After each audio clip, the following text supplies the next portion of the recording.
Zootopie, ce film d'animation de Disney que tout le monde a vu mais que personne ne s'attendait à voir un jour, un film qui nous parle en réalité de drogue, de racisme et même de choses bien plus sombres. Et pourtant c'est précisément ce que le film nous montre en permanence. Zootopie c'est bien plus qu'un simple film d'animation. Sorti en 2016, il a vraiment captivé tout le monde, que ce soit des jeunes ou des adultes, avec son histoire trop mignonne sur un lapin nommé Judy, qui rêve de devenir un jour une grande policière à Zootopie. Une ville où tu peux être qui tu veux, car oui, à Zootopie, les prédateurs, les proies, tout le monde vit en harmonie. Et ils sont même civilisés. Mais ne vous laissez pas avoir par cette belle façade. Lorsque les prédateurs commencent à disparaître mystérieusement, Judy se retrouve plongée dans une enquête difficile, aux côtés de Nick, un renard escroc et très intelligent. Elle va y découvrir un monde bien plus sombre que ce qu'elle imaginait. Tous les deux vont mener cette enquête et ils vont faire la découverte de plusieurs complots dans la ville, comme le complot sur une fleur nommée les hurlants nocturnes qui transforme les animaux, en particulier les prédateurs, en quelqu'un de sauvage. En gros, ils reviennent à leur état naturel. Et un autre complot sur l'adjointe au maire, Bellwether, qui était en fait derrière tout ça. Ils vont réussir à résoudre cette enquête, mais ça, ce n'est pas le vrai film. Si on regarde le film d'un autre œil, vous allez voir un film sur une société de préjugés, de discrimination envers les prédateurs et même de racisme. Ce film est clairement basé sur notre société actuelle, mais surtout celle des États-Unis. Si on regarde le film, il y a tellement de scènes racistes bien cachées. Tout commence dès le début. Des scènes apparemment innocentes prennent une toute autre dimension. Vous vous souvenez de cet éléphant qui refuse de servir une glace à Nick, un renard? Bah c'est pas juste un caprice, c'est le reflet d'un préjugé bien caché. Ou encore Judy qui sort instinctivement son arme en voyant un renard. Une réaction de peur basée sur un cliché qu'elle s'est mis dans la tête à cause d'une mauvaise rencontre dans son enfance. Mais ça, ce n'est que le début. On voit même que Judy, malgré sa volonté d'être juste, est influencée par ses stéréotypes. Elle avoue même que les prédateurs sont génétiquement sauvages et qu'on ne peut pas changer cela. Une simple phrase, mais qui en dit tellement sur les tensions entre les prédateurs et les proies à Zootopie, qui rappelle les divisions raciales et sociales dans notre propre monde. Et ce n'est pas tout. Cette méfiance envers les prédateurs à cause de leur passé reflète les préjugés raciaux et ethniques que l'on retrouve dans notre réalité. Zootopie montre clairement comment les clichés influencent notre perception des autres, renforçant les peurs et les discriminations. Les proies influencées par les événements commencent à craindre tous les prédateurs, les voyant sous un angle négatif, basé sur des généralités et un comportement de méfiance se met en place. Le film va même encore plus loin en montrant comment une communauté peut se diviser,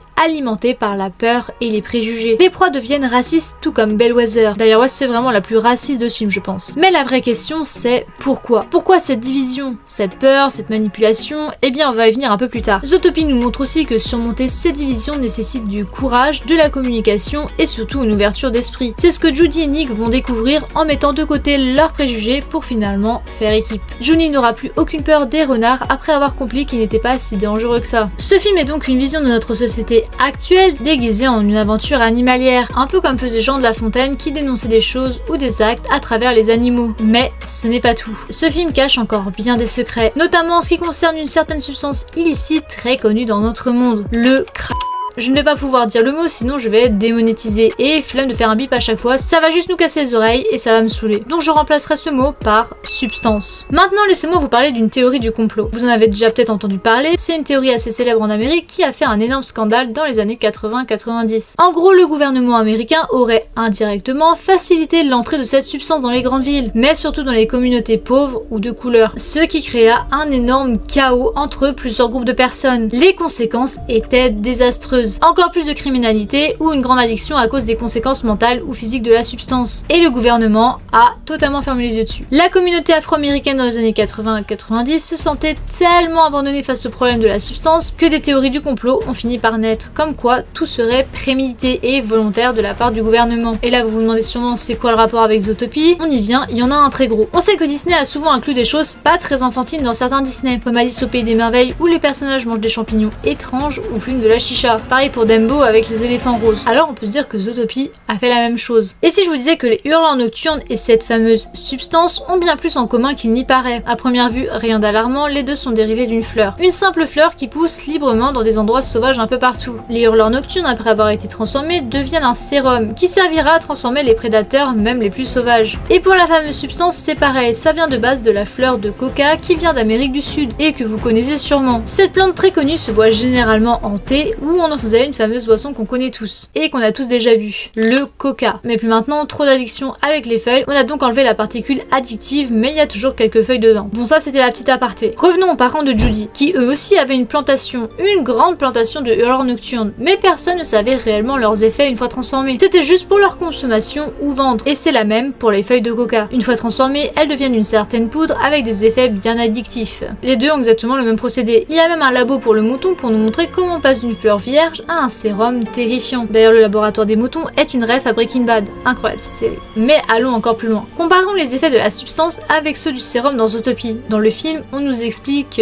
pas grand chose. Il suffit qu'un prédateur ou une proie soit touché pour qu'il devienne immédiatement sauvage et qu'il perde le contrôle. Une simple exposition et c'est le début de la fin. Si on regarde pour les deux animaux transformés, Emmett, cette petite loutre qui, après avoir été exposé au sérum, devient tout d'un coup agressif. Il griffe, il attaque, il n'est plus du tout lui-même. Le chauffeur, quant à lui, se transforme en quelques secondes à peine, devenant aussi violent et imprévisible. Maintenant, si on se tourne vers la réalité, les effets décrits sur internet pour la substance montrent des symptômes similaires. Hallucination, agitation, perte totale de contrôle de soi, la liste est longue et pour chacun de ces effets, on retrouve les mêmes effets totalement similaires à ceux dans Zootopie. D'ailleurs, d'après internet, le moyen le plus rapide d'ingérer une substance est bien souvent la piqûre. En quelques secondes seulement, les effets se font sentir. Dans le film, c'est exactement ce qui se passe. On peut voir ça comme une piqûre à distance. Il tire dessus et soudain, le prédateur perd totalement le contrôle. Heureusement que Disney n'a pas vraiment mis de seringue, ça aurait été vraiment chelou sinon. On va plonger dans le sujet le plus important de tous, le lien direct entre la substance et les hurleurs nocturnes. Les deux ne touchent qu'une seule catégorie,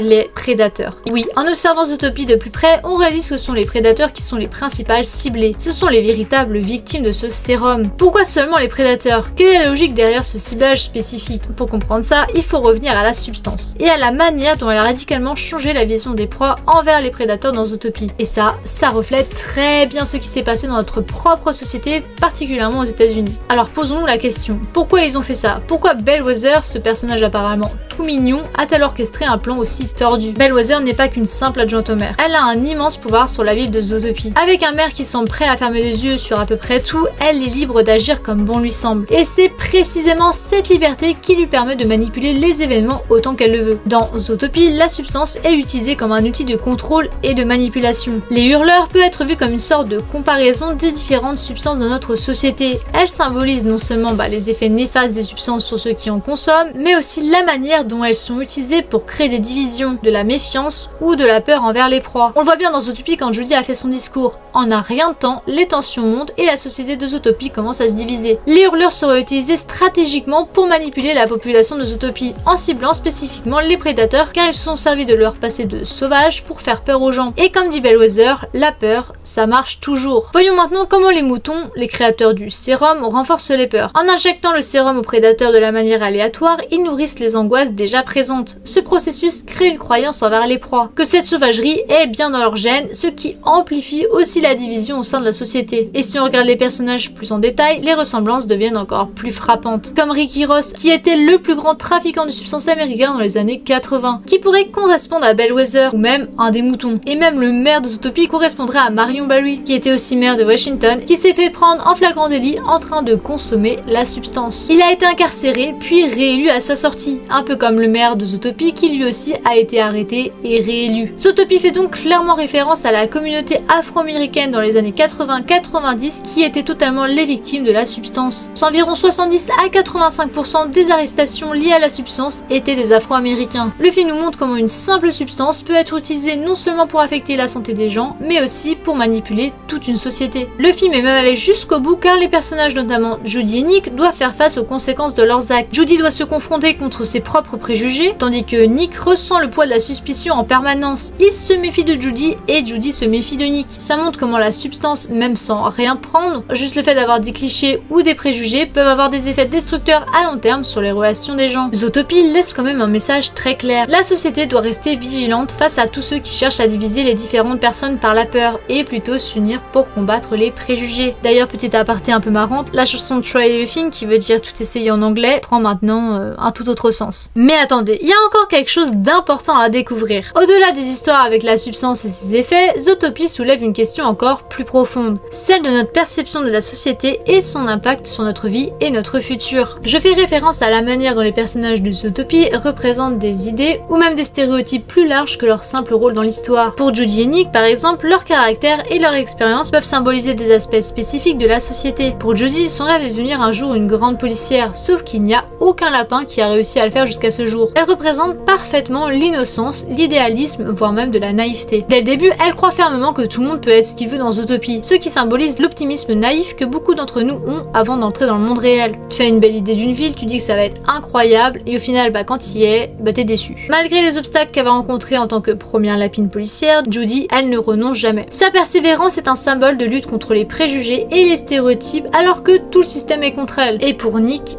Nick c'est l'opposé de Judy. Il a été mis dans une case par une société qui le voit comme un prédateur et a fini par accepter ce rôle. Le fait qu'il ne croit pas en ses rêves et ne veut même pas essayer quoi que ce soit symbolise le résultat des préjugés et des injustices que certains groupes subissent dans la société. Et je trouve ça vraiment triste. Nick, grâce à Judy, va finir par briser les chaînes de son passé pour devenir un héros aux côtés de Judy. Son personnage symbolise la possibilité du changement. En gros, Zootopie, ce n'est pas seulement un film d'animation divertissant pour enfants, c'est une œuvre qui aborde des thèmes profonds comme les préjugés raciaux et les dangers des addictions. À travers l'histoire de Judy et Nick, le film montre aussi l'importance de la persévérance face aux défis qu'on a dans notre vie. En revoyant Zootopie avec un regard plus attentif, on découvre vraiment un message poignant sur la réalité du monde d'aujourd'hui.